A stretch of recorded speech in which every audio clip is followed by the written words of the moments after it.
How do you set up the Shure SM7B, the most legendary vocal microphone of all time, the one used by Joe Rogan? All the big YouTubers, all the big creators, they all use this mic because it's great at isolating out background noise. It's got super clean audio. It is a forever mic if you want it. How do you set it up properly? Tons of mistakes are made out there. I've set this mic up for Fox News hosts, CNBC hosts, multi-million subscriber YouTubers, CEOs. Let me go over the best practices you need to know to set this mic up right, to get everything just right, so you can have the high quality audio you're hearing right now out the box. Got it? Step 1, choose the right windscreen. There's 2 options that come in the box. The one I have right here is the close talking windscreen. It's meant for you to be able to bring the microphone this close and have a different sound. It's more of a broadcast audio sound. If you like that broadcast audio sound, use the fat windscreen, not the skinny one. If you want to have the microphone further away from your mouth, more than 1 to 2 inches from your mouth, like this, then you're better off using the skinny windscreen, this one. So what I'm going to do is pop this windscreen off. It's very easy. Slide up. It exposes the metal casing inside. Then I'm going to put the skinny windscreen on top. Now the skinny windscreen, the standard one, has metal thingies, and you see how it clicks? You probably heard that. Sorry, it's loud, but it's a live setup. Now, the proper distance to talk in the microphone is what I like to call hang 10 distance away.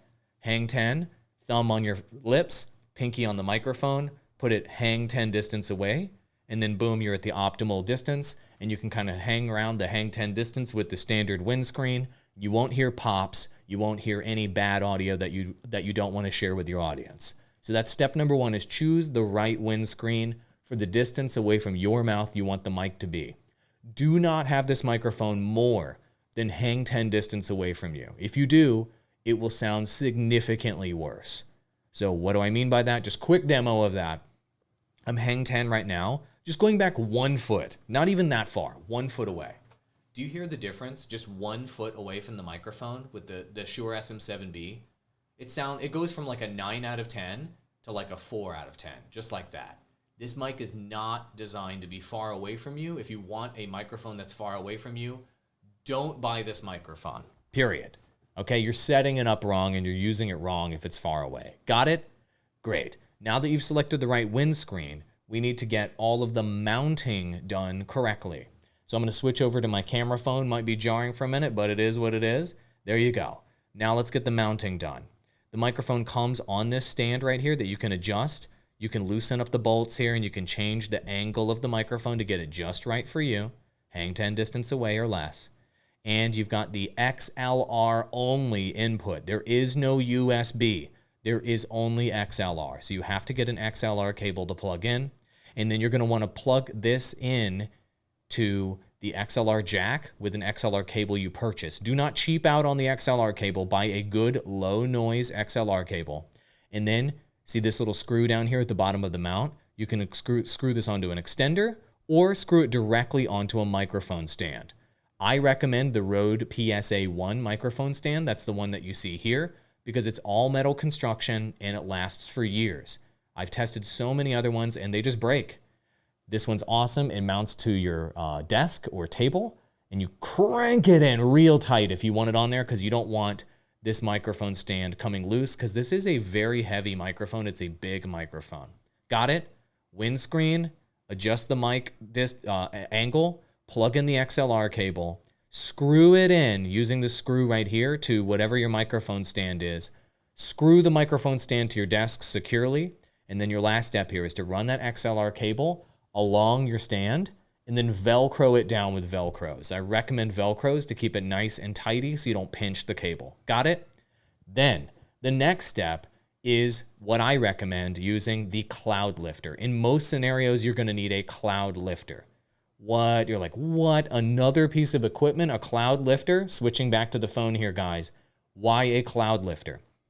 Because the microphone is so low signal, low power, if you will, to use a layman's term there, that you need to boost the signal to get it up to par. So the purple cable here is the one from the microphone running into the XLR jack. The purple cable goes into the left side of the cloud lifter. The cloud lifter needs an additional XLR cable. Plug it into the other side. and then run that XLR cable into whatever your mixer is. In my case, it is the Rodecaster Pro mixer. It's my recommended mixer. You can choose whatever mixer you want. But the point is, you don't want to run this microphone with its XLR cable directly into most mixers, because you'll probably have to crank the gain way up inside that mixer, maybe turn up the levels inside, and you're going to get a lot of line noise. Do you guys hear and do you guys hear right now in my audio? No. Why? Because I have the Cloud Lifter. It keeps the signal ultra clean. Look, if you're buying this mic and paying the money for this mic, you're wanting a forever setup. Don't cheap out. Get the Cloud Lifter. It makes a big difference. Don't listen to anybody who says otherwise. They don't know what they're talking about. The next step, once you have that XLR cable, you plug it into whatever your mixer is. Here, I've got it plugged into channel 1 of my Rodecaster Pro. You can choose the mixer of your choice. This one's the best one in the world, in my opinion. Once you plug it into the mixer, what you're going to do is you're going to find the area in your mixer where you get to check out the levels of that microphone to make sure they're not too high. The Rodecaster Pro literally has a level setting, and in this area, you're going to turn on phantom power. You're going to want phantom power on, and then you're going to want to get your levels inside your mixer where it's in the green zone, orange zone, not in the red zone. Got it? And you're going to see right here when you look at the levels in your mixer whether you needed that Cloud Lifter or not. As you can see, I'm plus 35 decibels inside this mixer with the Cloud Lifter, and I'm just barely in the green. And I'm close to unity on the fader here, and I'm just barely in the green at the right volume. For those of you that aren't audiophiles and you don't really understand what that means, what I'm basically saying is here, even with the Cloud Lifter, it just gets my signal up to normal for microphones. Got it? So that's why you want to add on a Cloud Lifter. Get your level in the green, in the orange, not in the red on your mixer, and then now you've got a clean audio signal that you can use. But wait, there's more. So the last thing you're going to definitely want to do with this microphone, in my opinion, is get a pair of monitoring headphones. I don't like using big hunky headphones. I think for the most part they look silly on camera. I recommend the Shure Pro earbud headphones. They run into your ears. You don't have to get the cyber blue ones like I have. They have clear ones and what have you, and they're not expensive. You get these, and then you'll want to get the extension cable for these. As you can see right here, this extension cable, run that into whatever your mixer is, and hit monitor, so you can listen to your own audio while you're using the Shure SM7B. It is very important to do that. If you're buying this mic, and you're setting up this mic, and you're paying all this money for all these accessories, you're going to want to make sure your audio is perfect. That's why you spend the money on a microphone like this. Got it? Get Shure's Pro ear monitoring headphones. Get the extender cable so you can be comfortable. And then now you know your audio is top notch.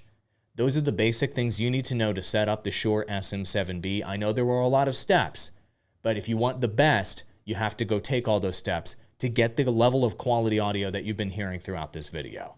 Enjoy your SM7B. See you in the next one. Adios.